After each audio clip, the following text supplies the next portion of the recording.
energy. You get out what you put into it. It's true in life, and it's true in your work as well. But what so easily happens in life, both personally and professionally, is we go on autopilot. We lose sight of the things that make us unique, the things that keep us moving forward.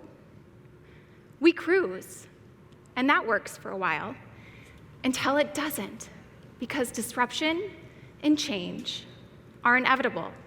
And when we're no longer growing and changing, or even worse, we're moving backwards. Where do we put our energy? We've all heard the phrase, innovate or die. And although innovation is necessary for growth, I think these pivotal moments require something more. These moments require energy, but not just any energy. To grow and thrive, we must focus our energy beyond ourselves. Energy. It's contagious. It's the lifeblood of success. It is what keeps the world moving forward.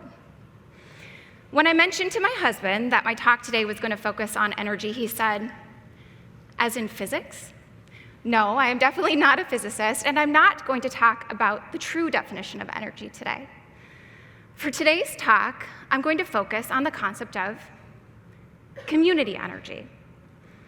The purposeful mindset and intentional work we put towards something to create a positive impact beyond ourselves. You may say, I saw your talk title. What in the world does this have to do with malls? I'd say everything. Energy is what made malls successful from the start, a sense of community, a gathering space. Unfortunately, over the years, many malls lost sight of that. There became an if we build it, they will come mentality. More is more. Community became something that malls tapped into instead of something they celebrated. Energy went towards financial growth. That is, of course, a positive thing, but not when it's at the compromise of community, people, relationships. The difference between these two outcomes, vacant versus vibrant, community energy. Malls became too narrowly focused. They failed to put energy towards the things that made them successful from the start, their communities. Thankfully, West Acres, which some of you may be familiar with, the local shopping center here in Fargo, North Dakota, has kept community at its core throughout its existence. Local ownership set the mall up for success with a deep focus on energy, people, community, art, creativity, a focus beyond themselves. So when we have faced obstacles along the way, we've known where our energy needed to go in order to keep us vibrantly moving forward. Community. But here's the key. These are not just words on paper. They are deeply ingrained into the culture at West Acres, and they have to be to make this work. They're second nature. In 2017, our industry faced a major turmoil. You may remember the commonly used phrase during that time, retail apocalypse. Over 400 stores were announced to close that year. The internet was taking over, malls were dead. But is that actually what was happening? We saw closures, we felt the impact, but ultimately, the narrative was worse than the reality that we experienced. Why?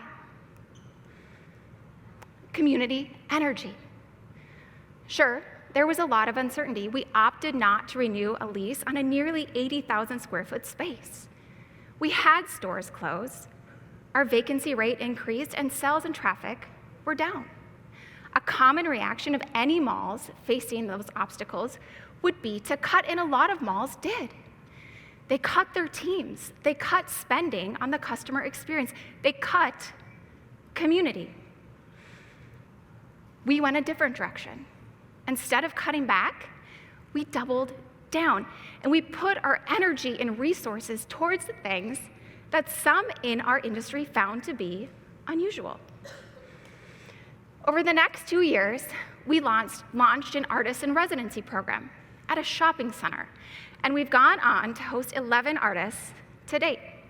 We began working with local artists, creatives, florists, to do special installations throughout the mall on a seasonal basis. We saw our vacant spaces as opportunities.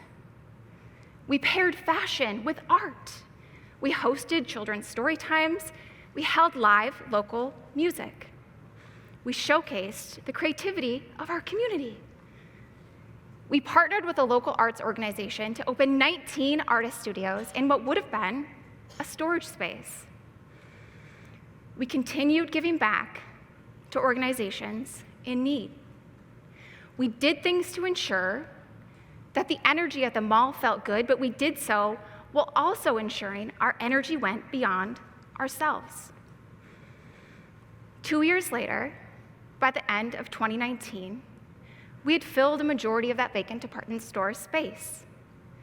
We had added several sought-after retailers, and we had the attention of several more that had historically not looked at a market like ours. But more importantly, the mall felt vibrant. It felt like a reflection of our community. Then, 2020 hit. None of us had experienced that level of uncertainty. We had no idea what to expect. Nobody did. But we knew where our energy needed to go. We leaned into why not. We tried new ideas. We focused on investing in community, people, experience. We didn't cut. We doubled down. We forged new partnerships and collaborations with other local businesses.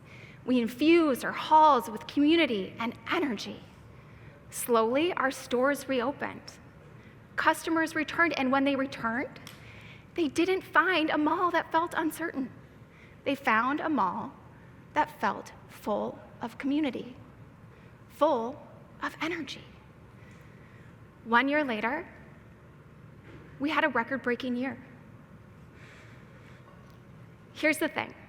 These are not novel ideas. They make sense, but they're really easy to lose sight of as we face the pressures of life and business. It's easy to become too self-focused, to look too narrowly at our bottom line agendas, to become takers of community energy instead of makers.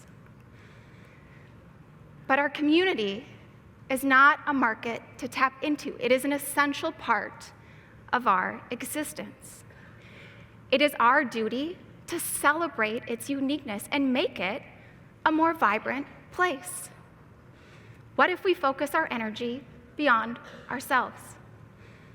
Something funny happens. Energy and success flow from community energy. When we focus beyond ourselves, when we lean in to community, so much more of the energy invested, we get so much more out of it. Our purpose becomes larger. We could have easily just accepted being nothing more than a mall, but instead, we focused on being a vibrant community gathering space, a place to showcase the creativity of our community. And because of this, we've seen some pretty cool side effects. This little locally owned mall in Fargo, North Dakota, has several stores that are among the top performers in their chain, including 2 that are #1. Our vacancy rate is in the low single digits, and we're one of only a few malls in the country to be adding a new department store in the next 2 years. Even cooler, we have a fully staffed team that is excited to come to work every day because they know they're part of something that's larger than themselves, something more than just a mall. Community energy. Think of some of your favorite places and spaces. I would venture a safe bet that they're putting energy into the community. It's one of the reasons you're attracted to them.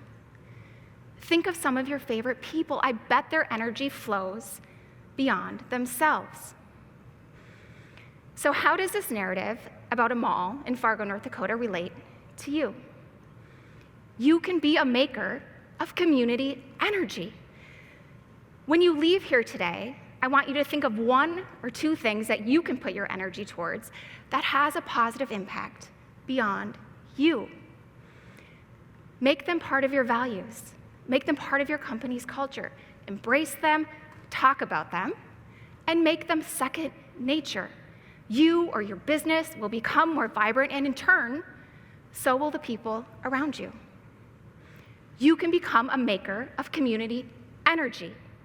And by doing so, you will open doors to new possibilities and unexpected success. Thank you.